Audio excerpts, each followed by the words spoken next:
এই কদিন প্রচণ্ড শরীর খারাপ, কালকে তাও মোটামুটি ছিল, আজকে এমন পর্যায়ে নেমে গেছে। এখানে সারাদিন এই যে ব্ল্যাঙ্কেট বিছানা, সকাল 10টা থেকে শুয়ে আছি, এখন কটা বাজে? 7টা বাজে, এখনও উঠিনি। শুধু গেলাম চা খেলাম চলে এলাম, দুপুরে চানও করিনি। এই যে শুয়ে আছে এখনও, মানে এনার্জি নেই শরীরে, প্লাস সর্দি কাশি সব কিছু একসাথে, সব সর্দি কাশি একটু জেট একসাথে, কি অবস্থা কদিন।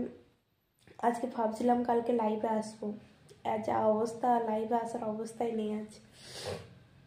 চলো সবাইকে বাই বাই, চেষ্টা করবো খুব তাড়াতাড়ি সুস্থ হয়ে ভিডিও দেওয়ার, লাইভে আসার। চলো বাই সবাইকে, সবাই খুব ভালো থেকো। প্রচণ্ড ঠান্ডা পড়ে গেছে, তারপরে ওয়েদারটার জন্য এরকম বাড়ির সবার, আমার এরকম, ভাইয়ের আমার কালকে থেকে হচ্ছিলো, ভাইয়ের আজকে থেকে শুরু হয়ে গেছে। চলো আর বেশি বকবক করবো না, সবাইকে অ্যাডভান্স গুড নাইট।